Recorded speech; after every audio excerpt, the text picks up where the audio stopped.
Hi hello അസ്സലാമലൈക്കും, welcome back. അപ്പോൾ ഇന്ന് നമ്മൾ വന്നിട്ടുള്ളത് ഒരു സിമ്പിളായിട്ടുള്ള ഒരു ഫ്രൂട്ട് കസ്റ്റാർഡ് റെസിപ്പിയുമായിട്ടാണ്. നമുക്ക് സിമ്പിളായിട്ട് നോമ്പിനൊക്കെ പെട്ടെന്ന് തയ്യാറാക്കിയെടുക്കാൻ പറ്റിയ ഒരു വിഭവത്തിൻ്റെ റെസിപ്പിയുമായിട്ടാണ്. അപ്പോൾ നിങ്ങൾക്ക് നമ്മുടെ വീഡിയോസൊക്കെ ഇഷ്ടപ്പെടുന്നുണ്ടെങ്കിൽ തീർച്ചയായിട്ടും നമ്മുടെ ചാനലൊന്ന് സബ്സ്ക്രൈബ് ചെയ്ത് സപ്പോർട്ട് ചെയ്യണേ.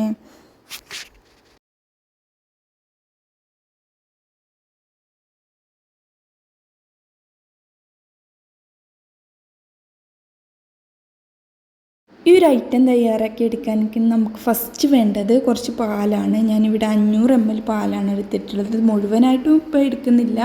ഇത് നല്ലപോലെ തിളപ്പിച്ചെടുക്കണം.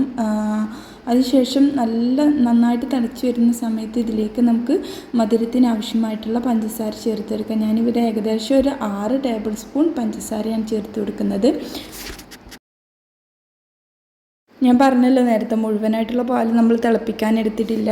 അപ്പോൾ ഈ പാൽ വെച്ചിട്ട് നമ്മൾക്ക് ഈ കസ്റ്റാർഡ് പൗഡർ ഒന്ന് മിക്സ് ചെയ്തെടുക്കണം കേട്ടോ. അല്ലാതെ നമ്മൾ ഡയറക്റ്റായിട്ട് നമ്മൾ ആ പാലിലേക്ക് ഇട്ട് കൊടുക്കുമ്പോൾ അത് കട്ട പിടിക്കാനും കട്ട പിടിച്ച് നല്ലപോലെയാണ് മിക്സായി കിട്ടാനുള്ള സാധ്യത കുറവാണ്. അതുകൊണ്ട് തന്നെ ഇങ്ങനെ മിക്സ് ചെയ്തിട്ട് ഏകദേശം ഒരു 1/4 കപ്പ് പാലോളം ഇങ്ങനെ മിക്സ് ചെയ്തതിന് ശേഷം നമ്മൾ ഇതിലേക്ക് ഒഴിച്ച് കൊടുക്കുകയാണെങ്കിൽ ഒട്ടും കട്ട പിടിക്കാതെ നല്ല രീതിയിൽ തന്നെ പാലായിട്ട് കുറച്ച് ഒഴിച്ച് കൊടുക്കുകയാണെങ്കിൽ മിക്സായി കിട്ടും കേട്ടോ.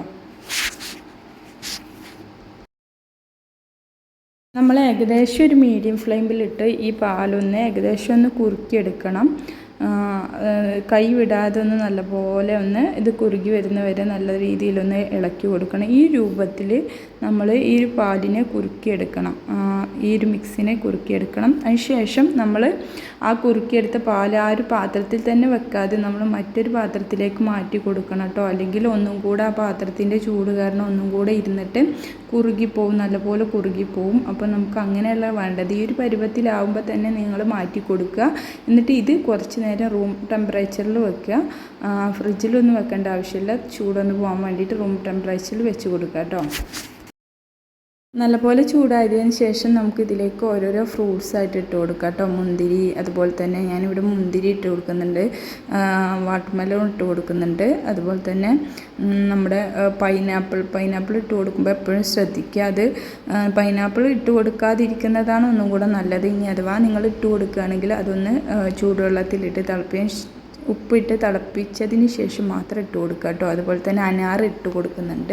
നമ്മൾ പൈനാപ്പിൾ ഡയറക്റ്റായിട്ട് ഇട്ട് കൊടുക്കുമ്പോൾ നമ്മുടെ ഈ ഒരു കസ്റ്റാർഡിന് മധുരത്തിനെക്കാട്ടിലും കയ്പ്പാണ് വരിക. എന്താണെന്നറിയില്ല, പൈനാപ്പിൾ ഇട്ട് കൊടുക്കുമ്പോൾ അങ്ങനെ ഒരു പ്രോബ്ലം ഉണ്ട്. അതുപോലെ തന്നെ ബനാന, ആപ്പിൾ എന്നിവയൊക്കെ നല്ല രീതിയിൽ ഇട്ട് കൊടുക്കുകയാണെങ്കിൽ നല്ലൊരു ടേസ്റ്റാണ് കേട്ടോ നമ്മുടെ ഈ കസ്റ്റാർഡിന്.